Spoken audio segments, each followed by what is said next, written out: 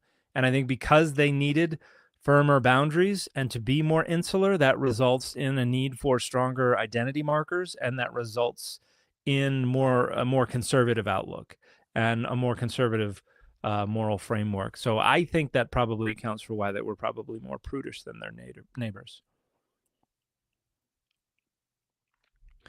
Simone says, I think having them as an associated but separate thing so as not to alienate listeners who just like data over dogma and aren't so academically minded. That was kind of the thing I worried about, because while this is not nearly as technical as the dissertation was, it is still pretty technical. But I might give maybe I'll do a trial run with, like, I'll record. Yeah, chapter 1 is called "What is a Deity," and I think that might be a fun chapter to release. I can say, hey, let us know. Give us a thumbs up or a thumbs down, and maybe we could go from there.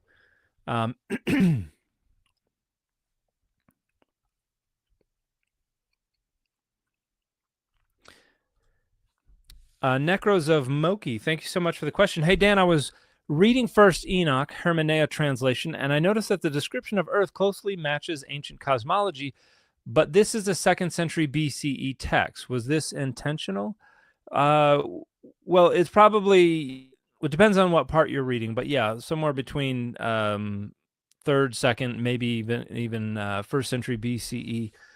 It's kind of reflecting the conventional wisdom of the time, and there are some ways that it reflects an earlier cosmology, and there are some ways that it reflects a later cosmology, with the idea that you have these 6 paths, and that the sun comes in, on one, enters through one wall and comes across the sky and then exits through another one.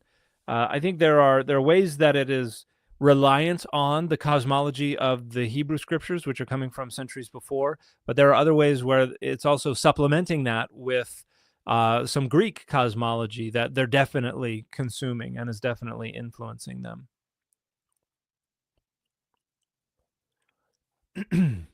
But that's a wonderful question. It is an interesting cosmology. I have to imagine somebody's written something on the cosmology of Enoch, but I can't think of anything off the top of my head. Why do some churches think Daniel 7 and Revelation talk about the Catholic Church being the Antichrist? Because they're anti-Catholic. Yeah. In the 19th century, there was an awful lot of nativism. There was an awful lot of anti-Catholicism that resulted in a lot of churches, including my own tradition, the LDS Church. In the Book of Mormon, treats the Catholic Church as the great whore. So I think that there was a rich anti-Catholic sentiment among Protestant groups in the U.S., particularly in the 19th century, and a lot of that is still around, festering. Daryl Anderson, thank you so much for the question. Thoughts on Psalm 82 and John 10:35 and the beliefs at that time on the divine council? There were a lot of shifts going on in the beliefs on the divine council in that time period. The book of Enoch facilitated a lot of debates about the nature of angels and their compatibility with humans and that kind of stuff, and that facilitated a lot of renegotiations of what is going on in earlier literature. So in Psalm 82, we see some rabbinic literature that is historicizing Psalm 82, reading it into the historical narrative of Israel, and places Psalm 82, because it's just kind of adrift in this mythological sea. There's nowhere for it to gain any real purchase. And so we see some rabbinic references to this as the events at Sinai, that what happened is, upon the reception of the law, the Israelites were freed from the power of the angel of death, and basically rendering them divine, deities, gods.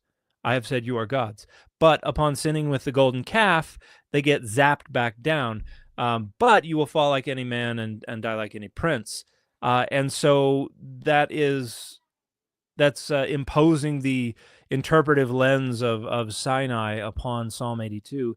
And I think that's probably what Jesus is getting at, because he says, if those to whom the word of God came, are called gods. And so somehow this has to do with somebody receiving the word of God. And this sounds an awful lot like the later rabbinic tradition of the Israelites receiving the law at Sinai.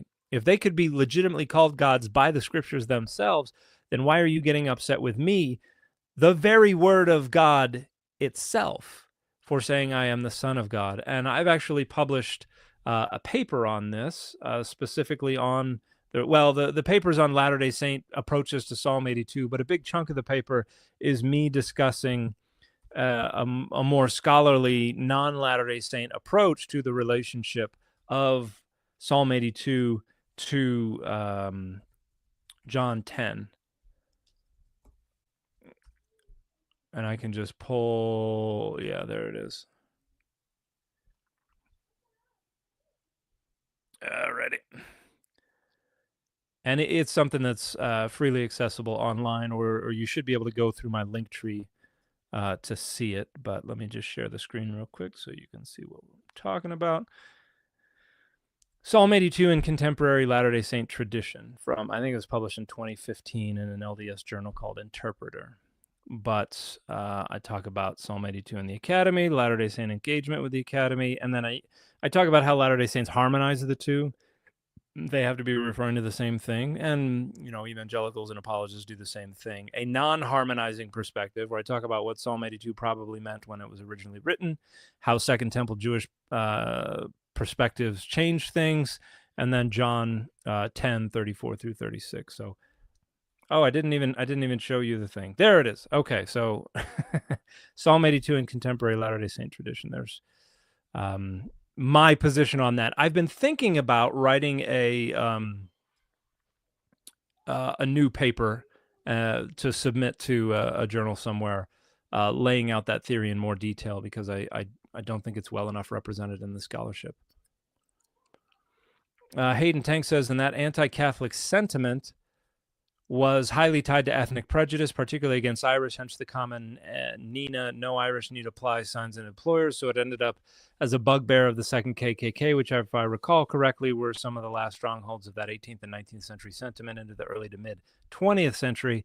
It obviously still exists in many Pentecostal and evangelical churches in their theology, though the ethnic part of the hatred has mostly disappeared. Agreed. Yeah.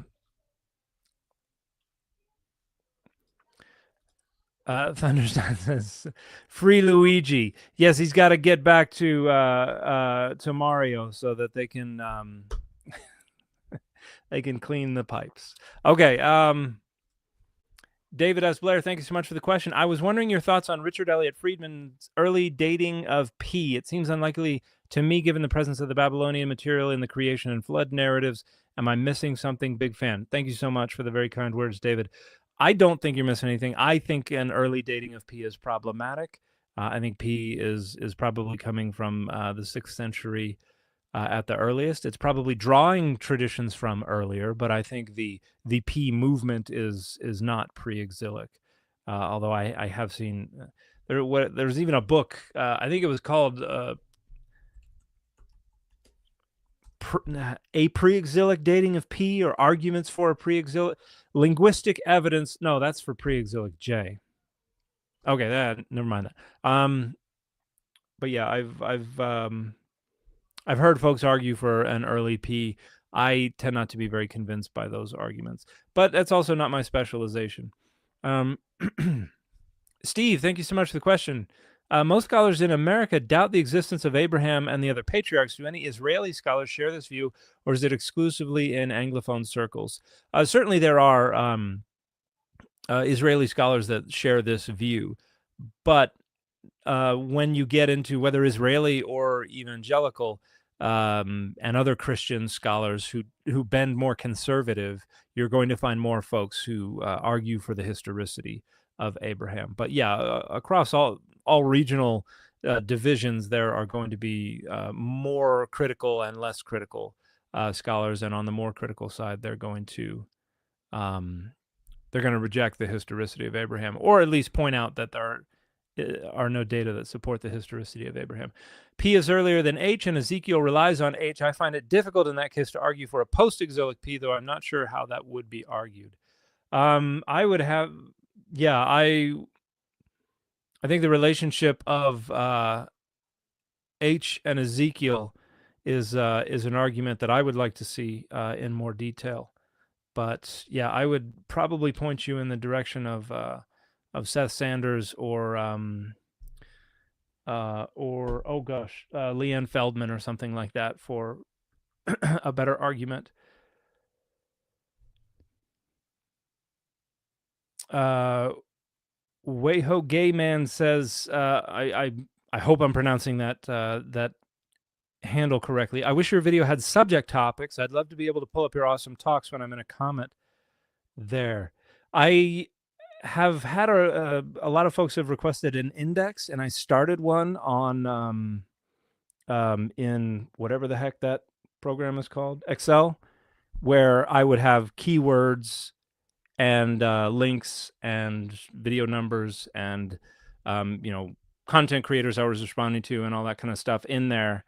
And it was incredibly slow going, and I had to abandon that before too long. But at some point, at some point I get to a point where West Hollywood equals Wayho. Okay, I did not know that. If I can get at some point if I can get to the point where I can hire a producer or an assistant or something like that, then that's definitely one of the things that I'll be requesting or I'll be trying to get put together. Iowa Joe, thanks so much for the question. There are two references of an ark in the Bible, Noah's Ark and the Ark of the Covenant. What is the meaning of ark and the use of two different types of items? So the word ark in reference to the Ark of the Covenant is not the same word as the word ark in reference to Noah's Ark. And I think it's just our own, isn't it? The Hebrew speakers out there will know. I'm almost positive it's just our own. Ba-doo. Yeah, let us bring the ark. Yeah,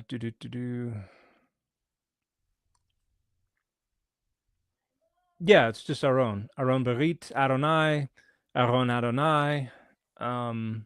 And that's not the word that is used to refer to the ark in Noah's Ark. Let me see what that one, and our own just means box. The word in Noah's Ark is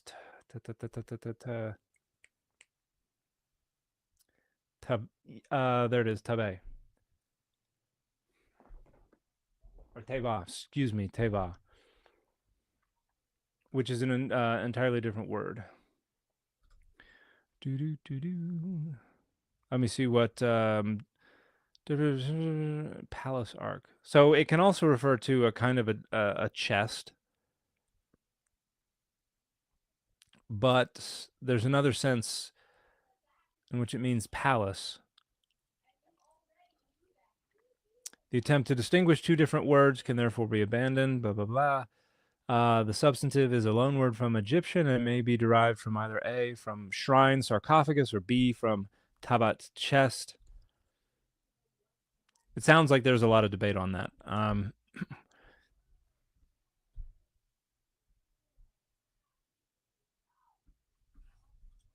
Okay, hopefully that answers your question to some degree. But yeah, they both refer to some kind of sarcophagus, chest, something like that, but they're used in different ways. The one is used in reference to Noah's Ark. The other is used in reference to the Ark of the Covenant. James, thank you so much for the question. Discovered your page through political content. Led me to watch all your content. Appreciate the way you critically intake info. I think others would too. Will you make more political content? I am happy to engage political content whenever it intersects with the academic study of the Bible and religion. And over the next 3+ years, it's going to do that an awful lot. So I will be commenting. A lot of people give me a hard time and tell me to stay in my lane, but I have more political experience than most. I've run for my state legislature twice. I've been involved in local and state-level politics in a lot of different ways. And as a specialist in the cognitive science of religion, which does an awful lot of work with identity politics, if there's significance, if religion has some kind of significance within political stuff, you can bet I'm going to be there. So in other words, it is my lane. So yeah, I will be making more content that overlaps with political. I will probably stray away, at least in videos, not so much on Twitter, but at least in videos, I will stray away from just exclusively engaging in political content that does not plausibly interact with the academic study of religion and the Bible. But thank you for the question. Ivy, thank you so much for the question. Appreciate your work and passion. Any textual evidence or data to suggest Buddhism and Christianity interacted? Not when Christianity was first starting up, but certainly in later centuries, there was interaction. But a lot of the ideas about Jesus going to the East and stuff like that, those are stories that begin to pop up in the 19th and early 20th century. So there's not really any evidence for any interactions early in the history of Christianity that I'm aware of. I've seen people make those arguments, but I've not seen any good data for it. Austin, thank you so much for the question. Does Genesis suggest that shame, guilt, and conscience stem from eating the tree of knowledge? If so, how does the Bible explain psychopaths with genetic predispositions like the MAOA gene who lack these traits? Oh, well, I don't think the Bible is accurate in terms of the psychology and the history and the physics and all that kind of stuff. I think that you would have an awful lot of people who try to historicize this, who try to understand the story of the Garden of Eden as this fall, who would try to attribute all of those things to eating the fruit. I don't think the Bible itself really does that. In fact, a lot of Jewish folks would say the fall is a Christian framework, a Christian invention. So I don't think the Bible can explain those things. I don't think the Bible should be appealed to explain those things, because I don't think it's historical. I think it's a literary creation. I think it is myth, it is tradition, it is etiology, or an origin story. It's all of those things, but the last thing it is an accurate historical, true account of where all of these psychological things come from. Gravity Fallout Pines, thank you so much for the question. Hi, Dan, thanks. You've helped remind me that it's actually good for everyone to have different political views. We are all still children of God. I think it is good for people to have different political views. And as much as a lot of people may think I'm making it up, I actually appreciate seeing friends, family, and others who have different political views, because I don't want to get stuck in an echo chamber, because that can be pretty harmful. Dalasa says, Jew here, the fall, as most people conceive it, is Christian. Similarly, no original sin in Judaism. And yeah, original sin is a much later thoroughly Christian innovation. Do you have a favorite comic book character? I do. Wolverine would be my favorite comic book character, but I have an awful lot of characters that I like. Superman and Batman were two of the characters that got me into comics, although the first comic book I ever bought was the Jim Lee X-Men #1. And I really enjoy Daredevil. I really enjoyed Spawn. Got into Spawn when it first started up. Really enjoyed a number of Image comics. I thought Gen 13 was fun. I thought Savage Dragon was fun. The Max was fun. But yeah, and there are a bunch of different X-Men that I really enjoy as well.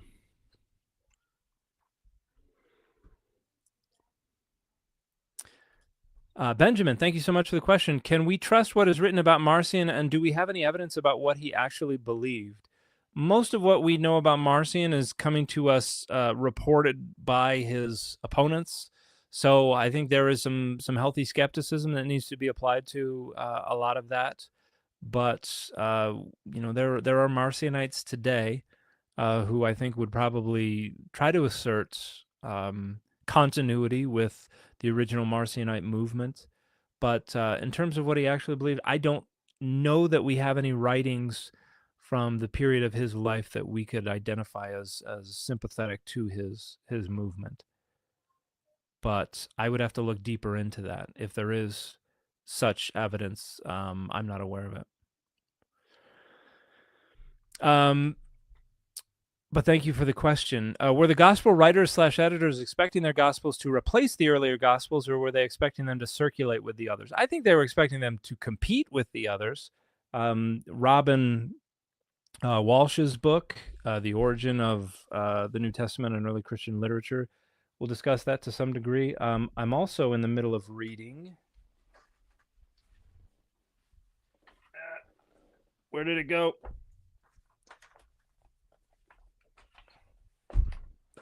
Writing and Rewriting the Gospels, John and the Synoptics by James Barker, which talks an awful lot about what the gospel authors, how they were engaging with the gospels that came before. But I don't know that so far it hasn't talked a ton about what the hopes and goals of the gospel authors were.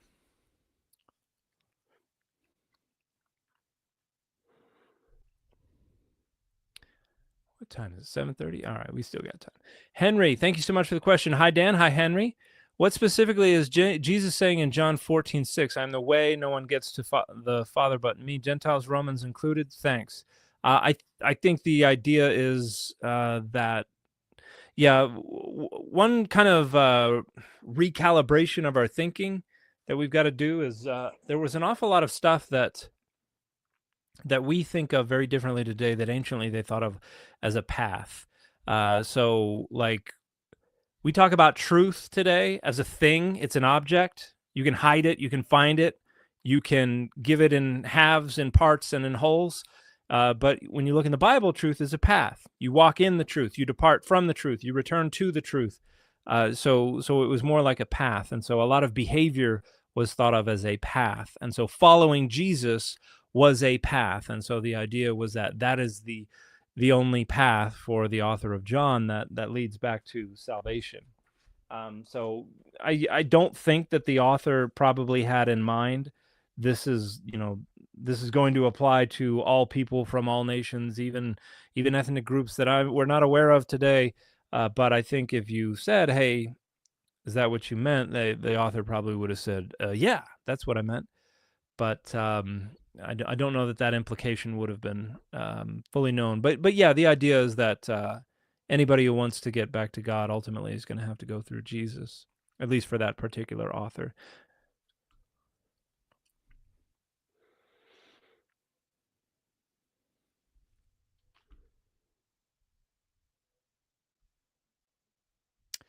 Okay, yeah, not great. Derek of the Edmund Fitzgerald posted a very unflattering photo of me, weird freeze frame on my YouTube main page, and I'm not going to share that photo. Any college major recommendations for studying the origins of Judaism and Christianity? A lot of bigger programs, particularly state programs and the bigger private universities. You can usually find things on ancient Judaism, early Judaism, or early Christianity or something like that. Yeah, when the edible hits. But there are the schools kind of arrange their degree programs in a lot of different ways. So, some schools, they might have ancient Near Eastern studies. Some schools might have ancient Mediterranean religions. Some schools might have early Judaism and or early Christianity. So I think it's going to differ from school to school. But you're going to have to look at the bigger state schools and the bigger private schools in order to find the best programs and the programs that are going to focus on that kind of thing, independent of religious traditions. A lot of theological seminaries and Bible colleges and stuff like that will offer degree programs like that, but they're not going to be very good. Thoughts on Strong's exhaustive concordance? If you appeal to Strong's, you're letting anyone who knows Hebrew and Greek know that you do not know Hebrew and Greek. So it is a tool that is intended for people who have a basic understanding of how these languages work and how these tools work. And today, that is very, very few people. And if you have learned Hebrew and Greek adequately, then you will have better tools at your disposal. So I would get Logos or Accordance or some kind of Bible software before I would get a concordance. The search functions are going to be much better, and they're probably not going to mislead you as much. The Bible says, in the beginning was the Word. Is the Word the name of God? So John says that, and the Word is the Logos, and John is probably reflecting something like a Philonic, that is to say, having to do with Philo of Alexandria / Middle Platonic idea of the Logos as either the logos endiathetos, which is the innate logos, where it refers to God's rationality, God's thought. And then the logos prophorikos is the express logos, and that is where the rationality, the thought, turns into an expression. And that's where it leaves, it departs from or separates from God, and can then be the ontological bridge between the divine and the material world. And there are a whole lot of ways that plays out in Philo, in John, in Justin Martyr, in Athenagoras, and Theophilus of Antioch, and stuff like that. So it's a lot of different things. Raphael, thank you for the question. The chance of my ADHD ass listening to it as a podcast episode would be increased, I think. Okay, well, I appreciate your input. That is noted. Carmela's Closet, thank you so much for the super sticker. Dan Smith, thank you so much for the question. Can you briefly explain how Genesis came to be? Oh, man. I think what we have in Genesis is a handful of different traditions that probably come from 8th century BCE.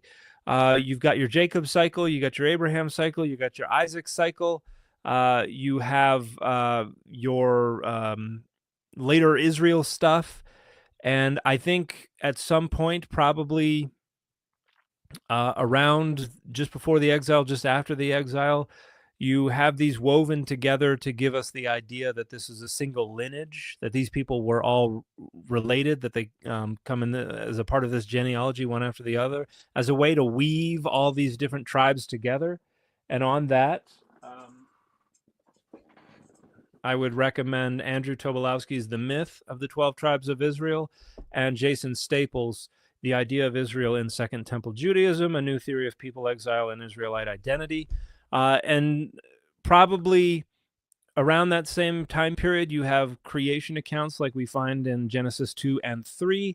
And then the priestly folks who may be weaving these things together come up with the creation account of Genesis 1 and slap that on the beginning. And the rest of the primeval history gets put together, and that gets put on the beginning of this other collection. So the two main divisions would be the primeval history of Genesis 1 through 11, and then Genesis 12 through 50, which is all these patriarchal cycles that have been woven together into one genealogy to try to give the impression that this is all one single lineage and history. But I actually have a translation of Genesis that I'm finishing up, hopefully soon, and I need to add a lot of notes to it. But one of the things I was thinking about doing with it is publishing it as part of a book that also goes into, like, here's our best guess at how Genesis came together and when and who's responsible for what and why and that kind of stuff. But I got a lot of irons in the fire, and that's definitely on the back burner.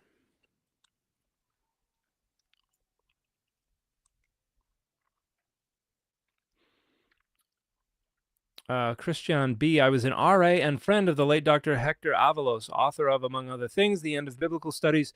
Wondering if you know his work, and if so, have any thoughts. Thanks for what you do. Thank you so much for the question. I do know Hector's work, and I'm trying to find it.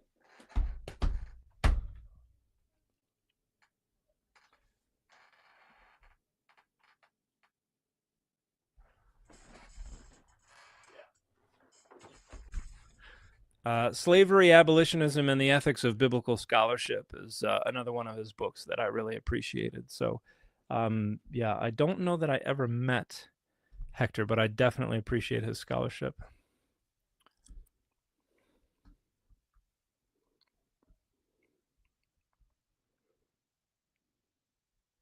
On the Word Biblical Commentary, how do you think it does on Genesis? Word, like the three that I will go to first are Hermeneia. Well, the four I go to first are Hermeneia, Anchor Yale Bible, Old Testament Library, New Testament Library, and then the International Critical Commentary Series. Word I would put fifth, but a little bit further down the road at fifth. There are times when I think it does better than other times. I don't know who's responsible for the Word Biblical Commentary on Genesis, but frequently it's more conservative than I like.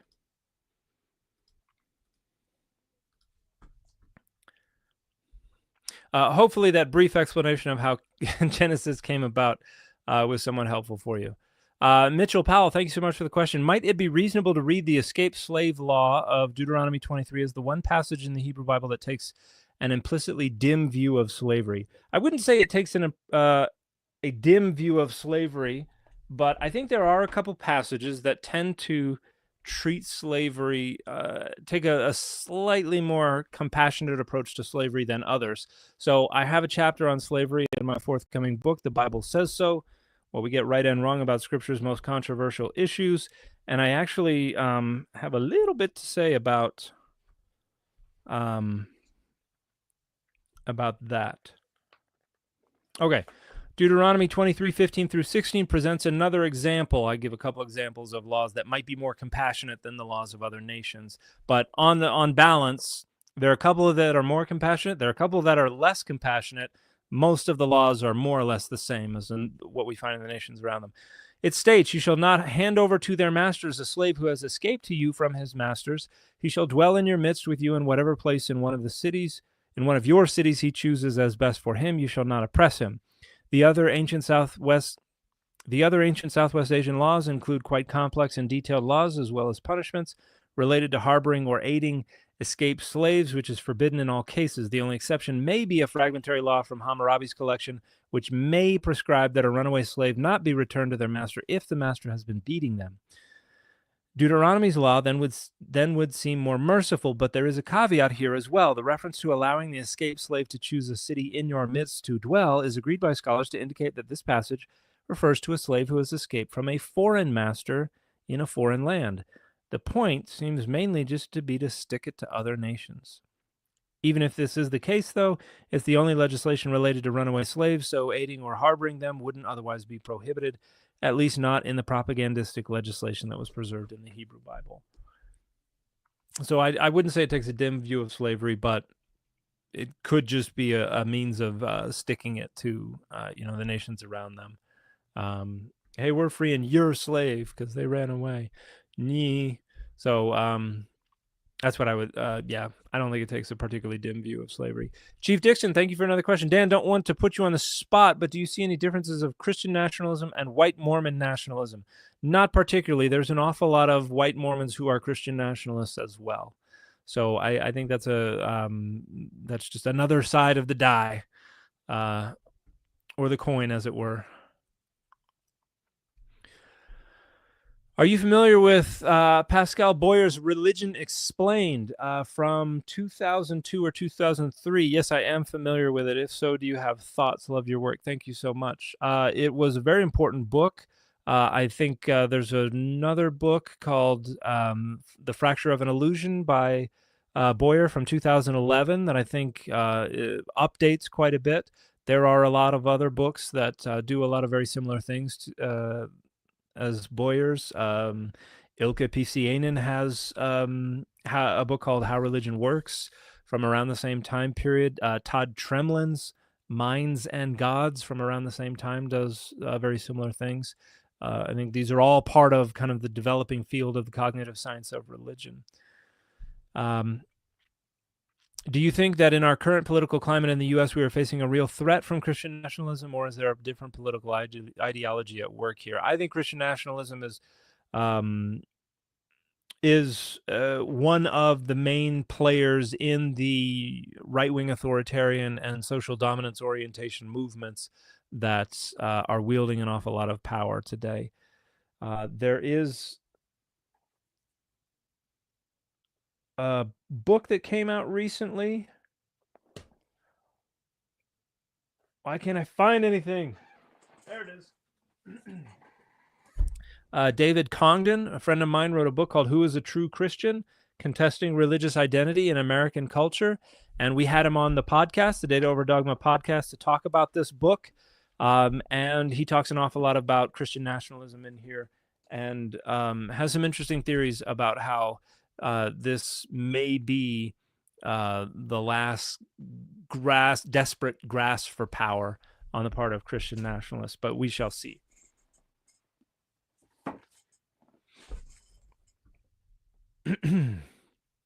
The People's Weenus, thank you so much for the question. What book of the Bible do you wish did not make it into the canon? Into the canon, Revelation, and which rejected canonical candidate would you like to see included? I would say first Enoch, but I think Ben Sira is probably... Ben Sira or the Wisdom of Solomon are probably two of the books that were most widely considered canonical. And for all the folks who think that the earliest Christians all knew that the Apocrypha wasn't canon, like up until Augustine, you've got people talking about how these are all canonical. You got Tertullian saying, yeah, some people reject First Enoch, and those people are up in the night. It's obviously inspired scripture, and the Epistle of Jude quotes it as prophecy, so duh, it's definitely scripture. And then you've got a bunch of others, again, all the way up into Augustine, that are endorsing the inspiration and the authority of most, if not all, of the Apocrypha. And yeah, Ben Sira and Wisdom of Solomon are two of the ones that come up more than most others. Sketchy Getchy, thanks so much for the question. Just started reading Matthew in the SBL Bible. Do the data point to baptism being a practice that predated John the Baptist? No. If or if not so, what was meant to fulfill all righteousness? Basically, just to make sure all the rules were followed. But if you want to talk about baptism, James McGrath, another friend of mine, we've had him on the Data Over Dogma podcast to talk about this as well. Just came out with two books last year that are biographies of John the Baptist that talk about baptism quite a bit. The more popular level one and the shorter one is Christ Maker, A Life of John the Baptist.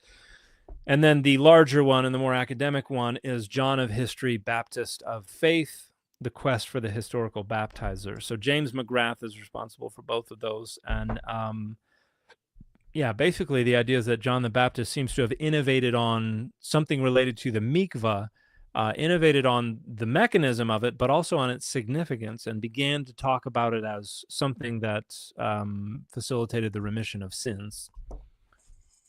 And somebody else went around trying to remit sins around this time period as well.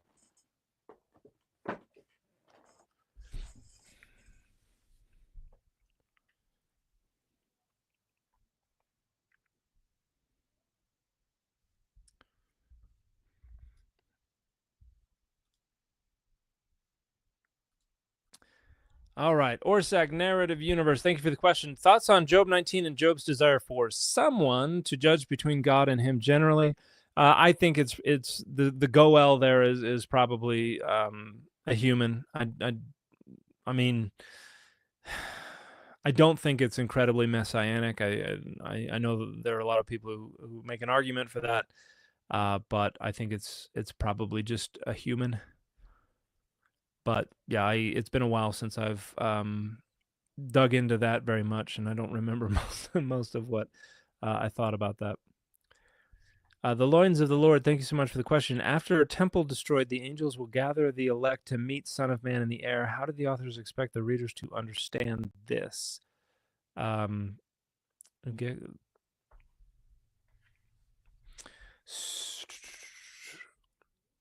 Trying to remember where this is exactly.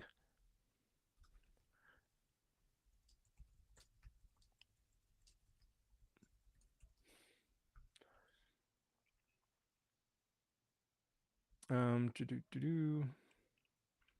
you talking about the Olivet discourse in Matthew? Because this is partly quoting. Well, wait a minute.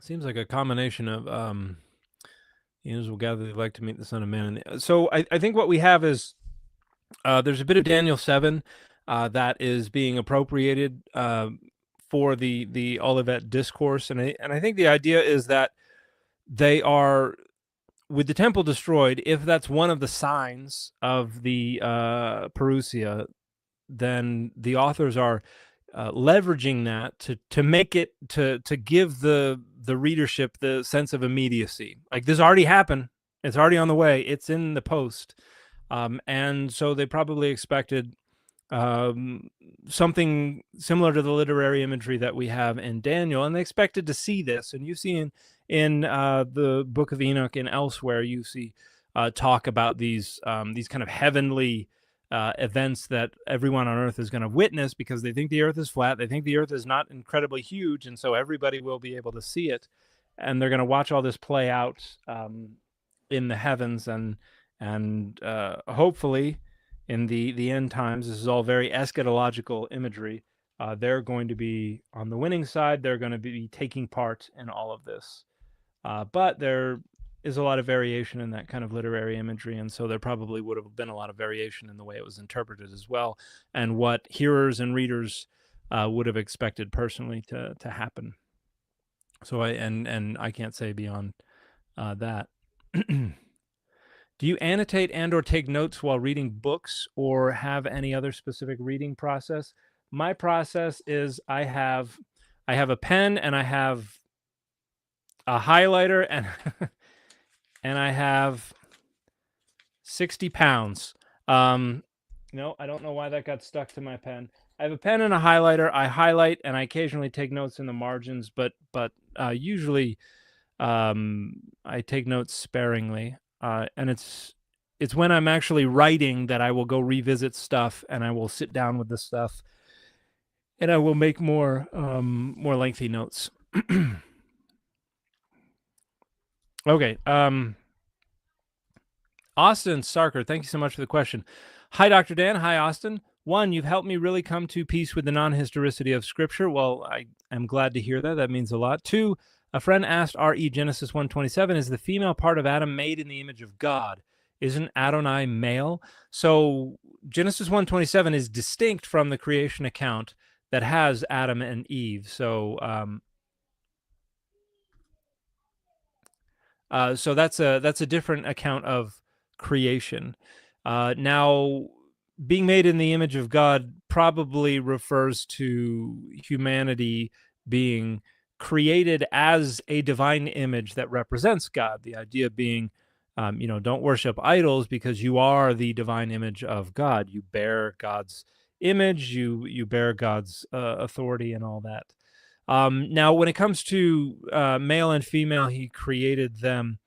There's a lot of debate about that. I think some folks would say it's just a rough anthropomorphic approximation.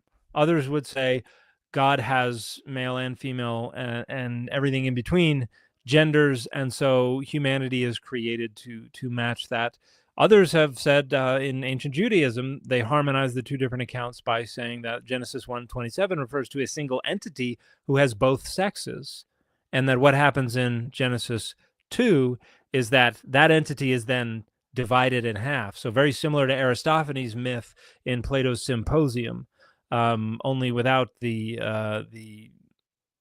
etiology for same-sex attraction or same-sex intercourse being included. So there are a lot of different ways to interpret it. I don't know that we can say for sure that anyone makes any more sense than any other. Although, let me just see what the recent from last year Anchor Yale Bible commentary on Genesis 1 through 11 has to say about this. I'm just curious. what we have here. There's 22, 26.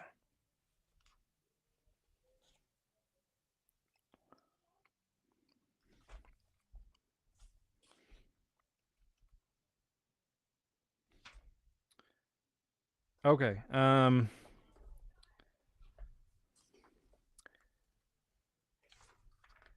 male and female.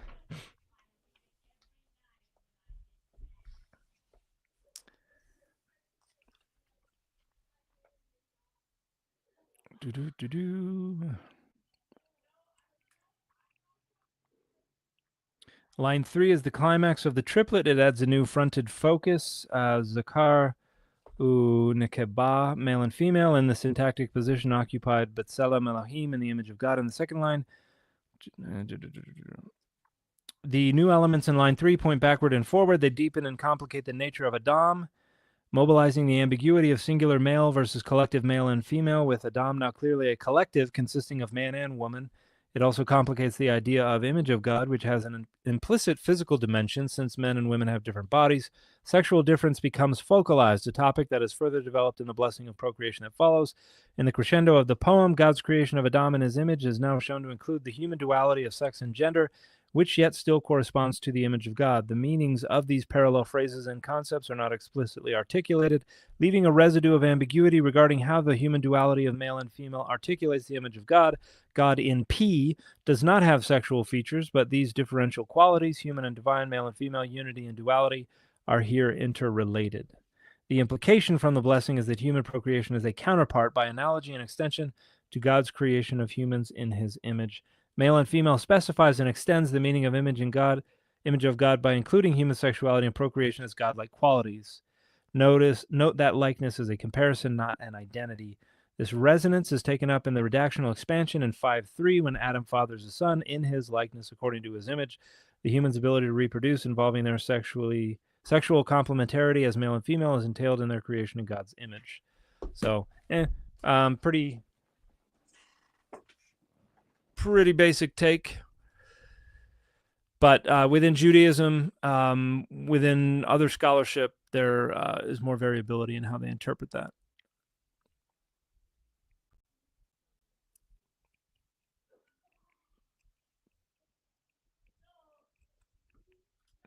What time? Okay, we're coming up on 8 here, so I'm going to have to go shortly. Thank you, Steve, for the question. Do Arab Christians in the Holy Land do much evangelizing to the Samaritans, or are the latter left alone? I think the latter are overwhelmingly left alone. But yeah, I don't have any personal knowledge of that, but it would strike me as a little peculiar and problematic if there was a lot of evangelizing going on. Josh Reed, thank you so much for the question. Is there anything to the apologistic argument that the plagues in Egypt match specific Egyptian gods and their domains? I hear that an awful lot, and I think there may be kind of a generic, look, we're addressing these domains that are associated with Egyptian gods. The idea that there was they were explicitly addressing a specific deity and we're coming after you, Ptah. I don't think that makes an awful lot of sense. I have not seen Egyptologists or biblical scholars appeal to that explanation in discussing those things. So it doesn't seem to me that is that fits into the consensus view. It's certainly plausible, but I've tried to track down published arguments to that effect by mainstream biblical scholars or even Egyptologists, and I haven't really found much. So I tend to be skeptical about it.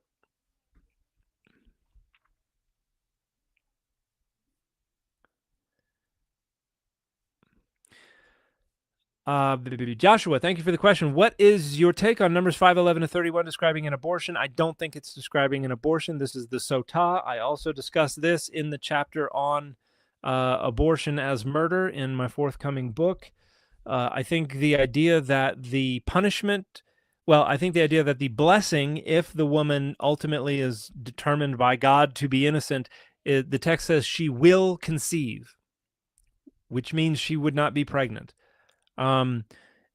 And I think the curse uses imagery related to the idea of disfigurement of the genitals, the dropping of the womb, all this kind of stuff.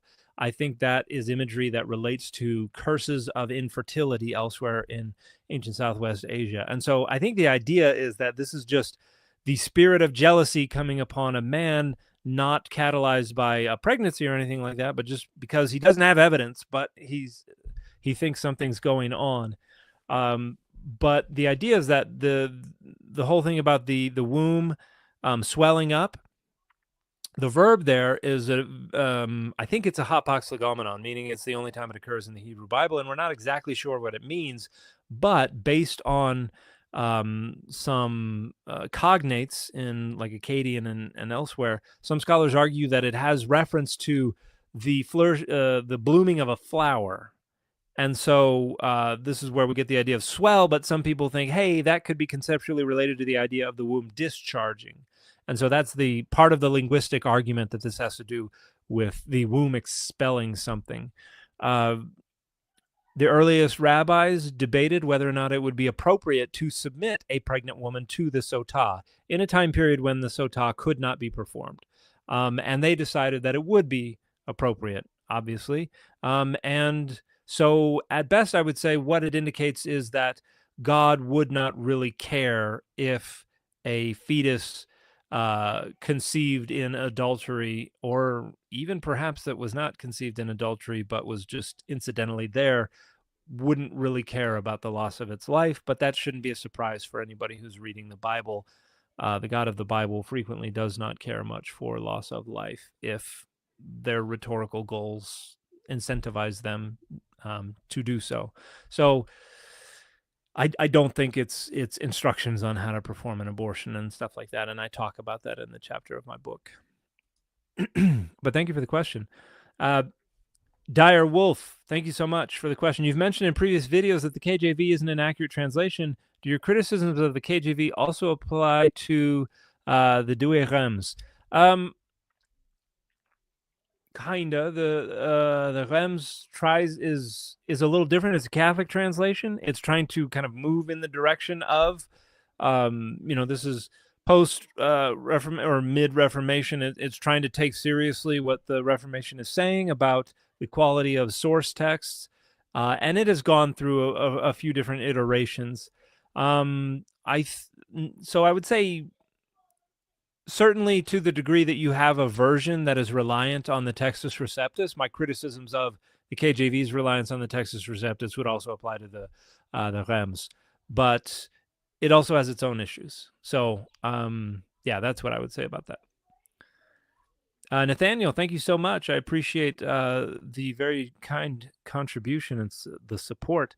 Wade, thank you so much for the question. Dan, you posted about John 1:1 that Jesus was not God, but rather divine. My thought is John is likening Jesus to Plato's idea of a demiurge, a divine creative being called a second principle with God as first principle. And that would fit with the Middle Platonic Logos theology.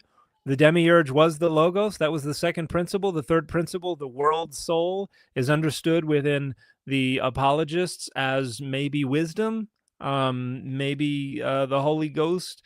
So to the degree that we understand John to be reflecting a Middle Platonic Logos theology, I think that makes sense. You've got the Logos and Diathetos. That is the Logos is with God and is a part of God, is deity, is divine. And then the Logos prophorikos is the expression of the Logos, and you have some ideas about the dual creation of the Logos. The Logos is first created in God's mind and then is created when it is expressed. Then it becomes an independent being. There's a lot to talk about there. The problem is we don't have a ton of information about John 1:1, precisely what he was talking about. When we look at Philo, or we look at Justin Martyr, we have several lengthy discussions about what's going on here, and so we can extrapolate more. We don't have a ton from John. We have, those like 17, 18 verses, and that's it. And they don't reveal a whole lot. They don't allow us to gain a lot of purchase on where exactly John is getting these ideas and how we can flesh them out. So I tend to think that it's probably more closely related to Middle Platonic Logos theology than an apologist would. For instance, where'd it go? There'd it go.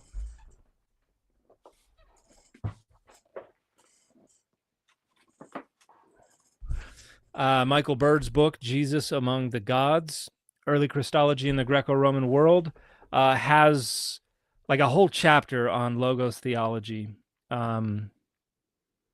Jesus and In-Betweeners. Starts on page 121 with Philo.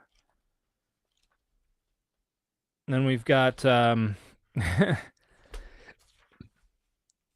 got discussion of the Logos doctrine, and here you probably can't see it, but I've got little question marks going, what are you thinking, Mike? So yeah, if you wanted a lengthy discussion that I think does a really good job, even though I disagree with parts of it, I think Mike's book is really good in that regard.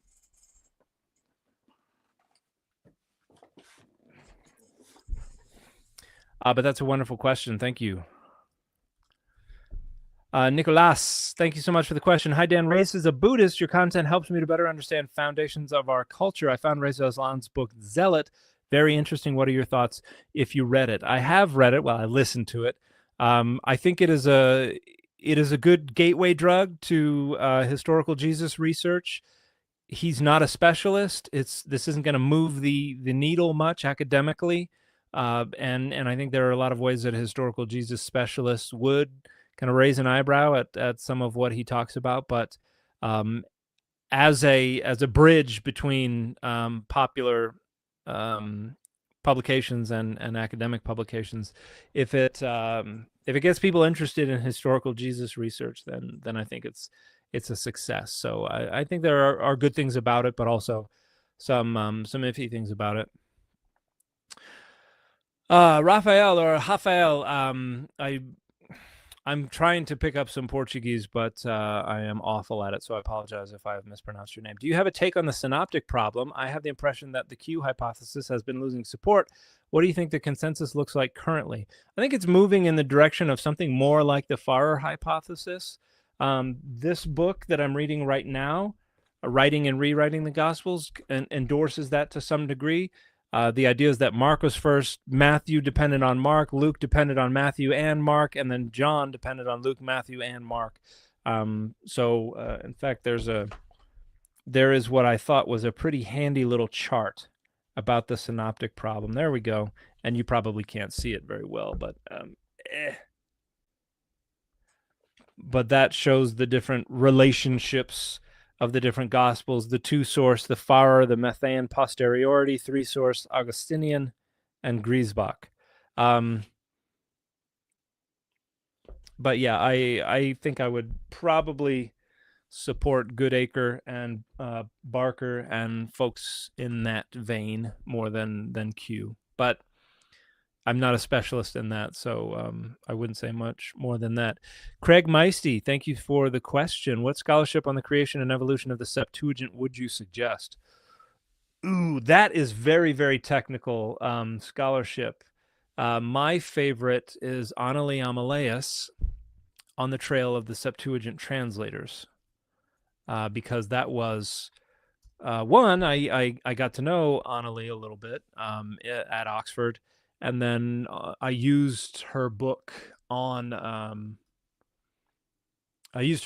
writing my Oxford thesis, which won their Oxford Center for Hebrew and Jewish Studies award for best dissertation, because in the UK, master's students write dissertations and PhD students write theses. But here is what that book looks like. On the Trail of Septuagint Translators, another really, really good book.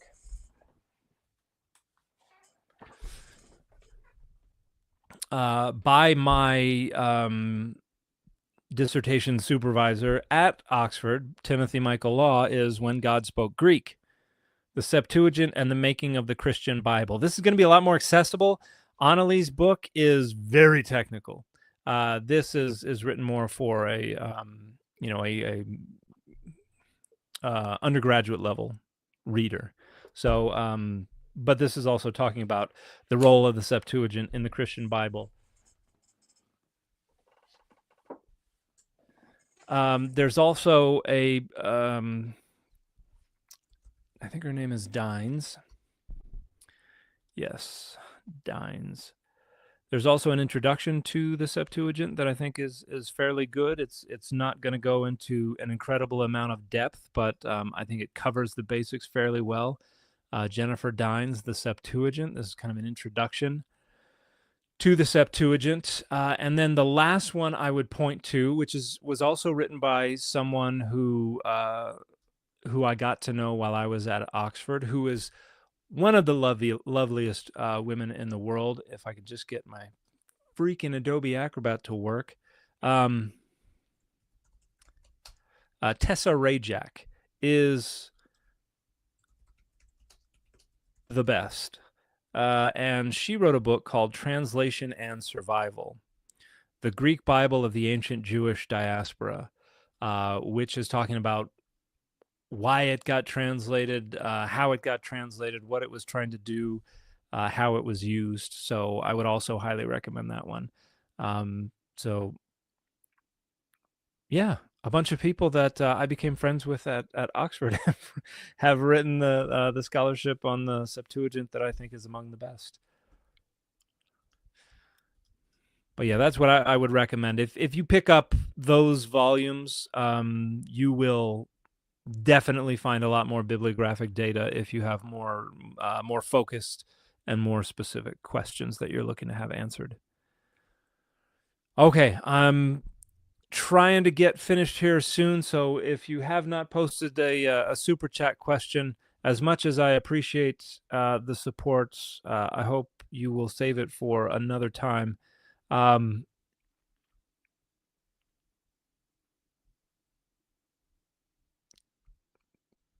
Give me just a second to catch up on the Instagram side of things.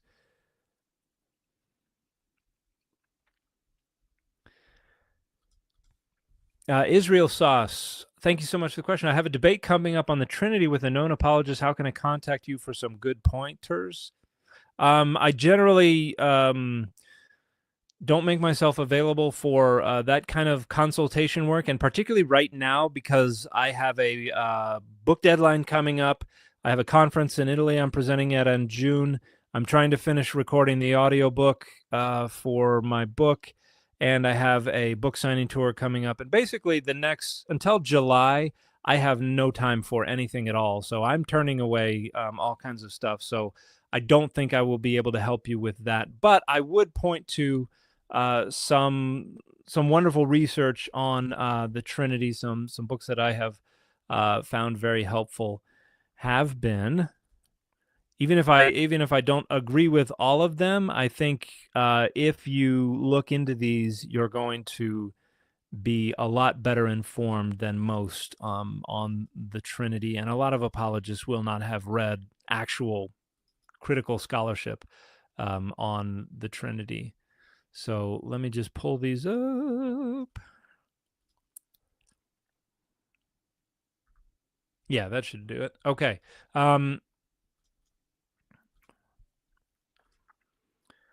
So I would start with Peter Fahn's Cambridge Companion to the Trinity, an edited volume, is going to have a lot of good information in there. Marcion and Neuenhove, an introduction to the Trinity. Also, this is from Cambridge. This is, oh gosh, I forget the year, 2011, so it's a little older. Jackson, Lashir, Irenaeus on the Trinity is a phenomenal discussion. Oh my gosh, I forgot to hit the allow thing. Okay, now you have the stuff. Let me pull this up again.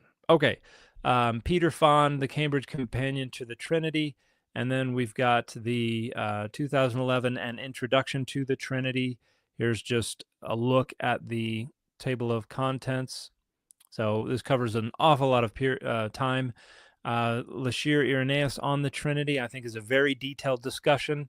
Marian Hillar's From Logos to Trinity, The Evolution of Religious Beliefs from Pythagoras to Tertullian is also very, very good. The Oxford Handbook on the Trinity by Emery and Levering, another large edited volume that's going to have a lot of good stuff. Franz Dünzel, A Brief History of the Doctrine of the Trinity in the Early Church, I found to be surprisingly insightful. Matthew Bates, The Birth of the Trinity, Jesus, God, and Spirit in New Testament and Early Christian Interpretations of the Old Testament, and Oxford University Press, volume from 2015, that has a lot of good information. So I would point to those. I don't know how much time you have, but if you can get through a lot of that material, you will be better prepared than your whoever you're talking with. Time Out Houston, thank you so much for the question. Hey, Dan, do holy and evil spirits enter the body or just linger according to the Bible? According to the Bible, they enter the body and they take over executive function. And this is just part and parcel with how the ancient world thought about possession and these things. And so, going back to early Judaism, going back to Mesopotamia, going back to Egypt, there were these malevolent deities that could enter your body through the ear, through your mouth, your nose. Women were particularly susceptible during menstruation. There were a bunch of different ways that they could enter the body. Kang, thank you so much for the question. What makes more sense, Trad Christi or Gnosticism?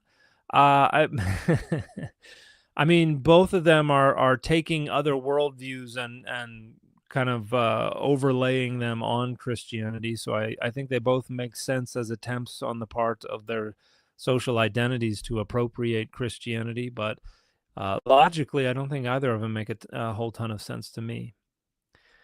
Ronan of Stag, thank you so much for the question. Hey, Dan. Hey, Ronan. Thank you so much for reconnecting with us again. Have you come across the Brick Bible? If so, what are your thoughts, please? I have seen the Brick Bible. I wish that it had crossed my mind when I made the video where I talked about the Lego Bible, because a lot of people were commenting that that's what they were expecting me to talk about. And I was like, I should have been more specific in describing what I was talking about. So yes, I am aware of it. It's fun. I don't have projects like that. I don't think I need to go into an awful lot of detail to critique them. It's an interesting and it's a fun project. Marcus, thank you so much for the question. Do you believe in the supernatural? I am a theist. I am an active member of the Church of Jesus Christ of Latter-day Saints. I'm a Mormon, but I keep that entirely separate from my scholarship, and as a result, it is out of bounds for my social media content. If so, what aspects specifically do you believe in, and what is the data that convinced you to? Yeah, those are things that I don't talk about on social media, because my priority here is the data and the scholarship, and those parts of my personal faith are just entirely excised. And I work very, very hard to ensure that it stays that way, and I do a very good job of it as well. I apologize for having to disappoint in that regard, however. Tristan, thank you so much for the question. Why does scholarship appear quiet whenever it comes to the Trinity? Why does the majority of people know nothing about its origin and development? I don't know that scholarship is quiet, but you don't see an awful lot in the more popular, on the more popular side of things. Like it kind of stays confined to the ivory tower to some degree. However, Bart Ehrman's book, How Jesus Became God, I think is a wonderful discussion that has a lot to do with the Trinity and problems with it. And I have plans to write, my own book that's going to be responding to some of the other academics like Michael Bird and others about the development of the Trinity and the Christology of the authors of the New Testament and the earliest Christians. So I'm going to be, and that will be a trade book. That will be a popular level book as well. So I think it's complex, and I think that we're just getting to the point where there is a lot of interest in a more critical approach to things rather than a devotional approach to things. So I think we'll see more of it in the future. Tyree, thank you so much for the question. What's your thoughts on temple of his body in the Gospels? Is the temple distinct from the body? I think it's just a metaphor. The temple is certainly distinct from Jesus's body, but the whole destroy this temple thing was, I think the author was trying to get away with making it giving the people an excuse for thinking he was threatening things, and then kind of writing it off as, no, he was just talking about his body and his future crucifixion. So I think it's more of a literary thing than any notion that the body and the temple are the same. Now, when it comes to your body is the temple of God and stuff like that, I think that's a different story. That's we're talking about the body of Christ, as in the church collectively, for the most part. Allard Dune, thank you so much for the super sticker. I appreciate it. Josh, thank you so much for the question. The jot and tittle passage in Matthew seems pretty clear that Jesus is saying that Jewish law should be upheld. Agreed. Which obviously would be a bummer for Paul. Am I missing something? No. There are a lot of scholars who would say that Matthew is a Judaizer. Matthew is insisting that the law of Moses still needs to be kept by Christians. And it is just the juxtaposition of Matthew with the other Gospels and with Paul and the rest of the New Testament that compels people to try to harmonize Matthew with the rest and say otherwise. But no, I don't think that's the case. I think Matthew is probably saying precisely that we are responsible for keeping the requirements of the law. Matthew says, your righteousness must exceed the righteousness of the Pharisees.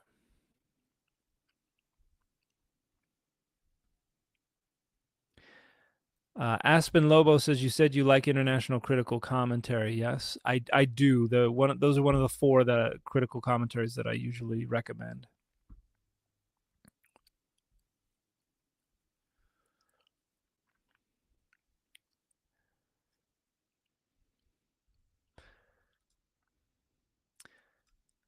Alardun, thank you for another question. Urim and Thummim, thoughts on what they may have been? Probably stones, probably precious stones that were thought to be able to either glow or somehow transmit messages. This is probably what's going on with the stones that are placed in the pocket in the priest's breastplate and things like that. And there are traditions from early Judaism about that, but just a means of divination. The exact mechanisms I don't know that we could recover, but Urim means lights and perfections, Urim and Thummim. So a lot of folks think this has something to do with some kind of illumination that's going on with these stones. Berkman Sparrow, thank you so much for the question. Any book recs for the history of Christianity up until roughly the time of the Nicene Council? Dermot McCullough's book, A History of Christianity, the first 3,000 years, goes well beyond the Council of Nicaea, but is a very good history up to the Council of Nicaea. That's going to be a good one.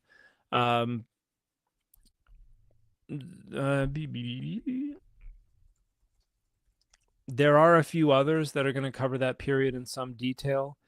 I'm trying to think of which might be. Oh, you know what might be the best? Not volume 2. Where's volume 1?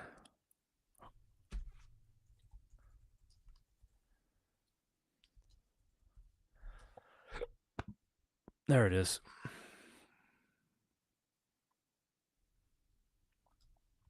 The Cambridge History of Christianity is going to be a good one. Going to be a technical one. Might be hard to access. Definitely don't go to libgen.is or to Anna's -archive or to any places like that to get PDFs. Don't do that. Christianity Origins to Constantine. This is volume 1 of the Cambridge History. And so you're going to see political, social, and religious setting, the Jesus movements, community traditions and self-definition, regional varieties of Christianity in the first 3 centuries, the shaping of Christian theology, aliens become citizens towards imperial patronage. And that's going to bring you up to the First Council of Nicaea. So, yeah, I think that's probably the most detailed look at just the period you're talking about. So hopefully that is helpful. All right. Thank you, everybody, for your time and for your attention and for some wonderful questions and for your support. It means everything to me. It allows me to argue with people about the Bible on the internet for a living, which is about the coolest thing in the world. So it means an awful lot to me. Trying to catch up on what we got here on Instagram. What are your thoughts on the Bible Project? I think their reading scripture series are really, really, really well done. I disagree with the presupposition of historicity, of unity, of all that kind of stuff, but I love their format, and I have plans with a friend who also is a fairly well-known social media content creator to do something similar, but for a critical approach to the books of the Bible. So keep an eye out for that.